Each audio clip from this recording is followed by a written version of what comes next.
Acabei de chegar em São Paulo, cheguei há pouco para umas entrevistas, mas podia falar com a turma aí para fazer vários perfis e entrar de sola no Twitter, especialmente Instagram, porque eles estão botando todas as milícias lá e os robôs para cima de mim, entendeu? A censura. O episódio de Ricardo Lewandowski dentro do avião, mandando prender uma pessoa simplesmente porque expôs a sua opinião quanto à Suprema Corte, é mais do que absurdo, é medonho, é vergonhoso, é nojento, é um escárnio para qualquer sociedade democrática, é um escárnio para qualquer Estado de Direito. E é por isso que a maioria dos brasileiros tem muita vergonha do STF. Eu também tenho vergonha do STF. Por isso, vem me prender. Agora eu peço sim que o povo brasileiro deixe de ouvir o Olavo de Carvalho e ouçam mais Lobão, o Vila, o Luciano Ayan, a Madalene e tantos outros que estão aí, inclusive o Bugalho. Muito obrigado. Eu vou dizer mais uma vez, o STF é uma vergonha. E eu vou dizer mais uma vez, ministro, o STF é uma vergonha. Vai mandar me prender também, Lewandowski? Estou pagando para ver. Vai mandar me prender também, Lewandowski? Vai mandar me deter em algum canto, em algum aeroporto, na saída do avião? É uma brincadeira. Vocês fazem o que querem, bem entendem com a Constituição, cospem no rosto de todo cidadão de bem brasileiro. E aqui, há exceções no Supremo, exceções que confirmam a regra. E certamente, Lewandowski e Gilmar Mendes não estão entre as exceções, né? Então, sim, o STF tem se portado de forma vergonhosa contra o país. Veja um palhaço triste com a cara do Carlos, o Coringa, ou um palhaço com cara de louco, de mal, sabe? Com a cara do Carlos. Vê aí, vê, se você não conseguir fazer, fala com o Jean. A primeira coisa que eu aprendi em casa é não mentir. Não mentir sobre ninguém. Muito menos sobre outra pessoa. Mas o Mourão, por exemplo, foi ele próprio torturador. E o Bolsonaro, você me desculpe, mas eu tenho o direito, como cientista político, de dizer para a nação brasileira que ele é. Ele tem como vice um torturador, que é o Mourão. Nós estamos falando de um vice que estava no porão da tortura. Eu tenho um compromisso com a verdade e não vou ser responsável. Estou falando dele que é vice e que foi torturador. Então, acabou. São dois fatos. Mas ele é o vice e ele é o torturador. Quem ele agrega em torno de si, eu não sei. Agora, eu fico com medo de ter um vice-torturador. O senhor está fazendo uma acusação ao candidato a vice-presidente, que pode se tornar Eu não vice-presidente? estou fazendo uma acusação. Pois é, o Geraldo Azevedo, num show, falou que foi torturado pelo Mourão. Não estou fazendo acusação nenhuma. Você vai lá e entrevista o Geraldo Azevedo. Com base nesse depoimento que o senhor está falando? Entrevista o Geraldo Azevedo. Eu confio no Geraldo Azevedo. Então você vai lá e... Por que ele mentiria?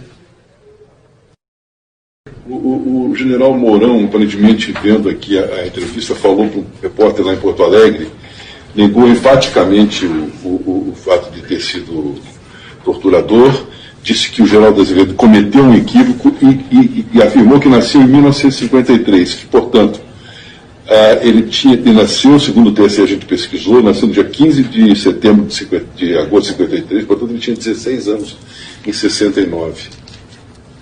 Quer dizer, ele não tinha idade para... Podia até ser... É o que eu falei, isso foi o Geraldo Azevedo. Foi ele que falou. A primeira coisa que eu aprendi em casa é não mentir. A primeira coisa que eu aprendi em casa é não mentir. A primeira coisa que eu aprendi em casa é não mentir. Entender que não é o Deus das leis, que não pode mudar a Constituição e que existe o Exército Brasileiro. Para, se preciso for, colocar ordem nessa baderna que o próprio Supremo está instituindo.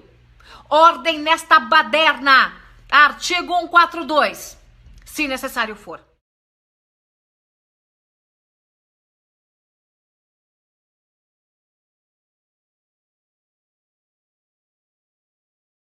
Tem o caso do Fux, que é um caso aberrante, porque ele procurou todos os condenados, ou depois condenados da Lava Jato, todos os réus da Ação Penal 470, chamada de mensalão, para ele me assediou. Sabe que assediar uma pessoa até me encontrar?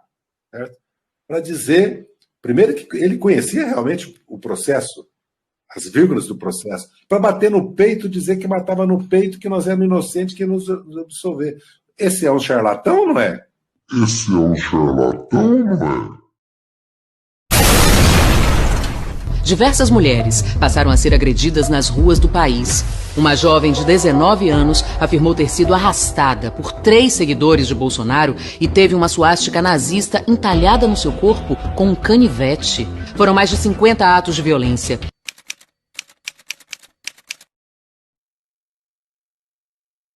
Vamos então falar sobre a jovem que teve o corpo marcado com uma suástica em Porto Alegre. Ela foi indiciada ontem à tarde por falsa comunicação de crime. Esses cortes, esses desenhos que foram feitos no corpo da jovem são lineares, superficiais e também produzidos de forma muito cuidadosa. A perícia também, ela neste laudo disse que não apontou qualquer tipo de machucado na face, no pulso, nos braços, nas mãos, que geralmente são típicos. É uma coisa característica de defesa pessoal quando a pessoa é atacada. Então, a partir desses principais pontos que foi concluído aí que essa jovem, ela ou se automutilou ou foi feito esse corte com o consentimento dela. Está acontecendo e vem da Corte Maior deste país. Aliás, já há algum tempo eu tenho dito para você que o STF não é mais a Corte Maior desse país. É a única corte. Não é a última instância. É a única instância. Nós estamos vendo um STF, uma Corte Suprema comandada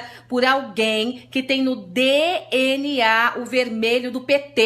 E eu falo isso com muita propriedade, sabendo das responsabilidades, porque agora o Lewandowski resolveu fazer a caça às bruxas, né? Sair por aí caçando todo mundo que se atreve a fazer uma crítica a ele, ao Janot ou ao Supremo.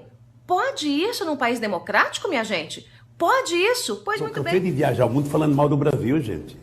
Era bonito a gente viajar ao mundo e falar, no Brasil tem 30 milhões de crianças de rua, no Brasil tem 30 milhões... A gente nem sabia, tem não sei quantos milhões de abortos, era tudo clandestino, mas a gente ia citando números, sabe? Se o cara perguntasse a fonte, a gente não tinha, mas a gente ia citando números.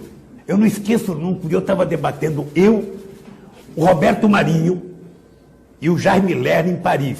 Mas eu estava dizendo, porque no Brasil tem 25 milhões de crianças de rua. Eu era aplaudido calorosamente pelos franceses. Quando eu terminei de falar... O Jaime Lerner falou assim para mim, ô Lula, não pode ter 25 milhões de crianças de rua, Lula. Porque senão a gente não conseguiria andar nas ruas, Lula. É muita gente.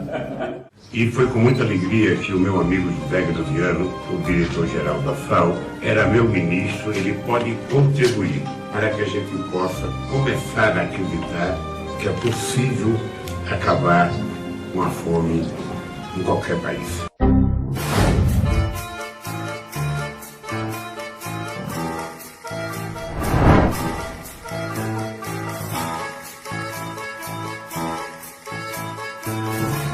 Se o cara perguntasse a fonte, a gente não tinha, mas a gente ia tendo número.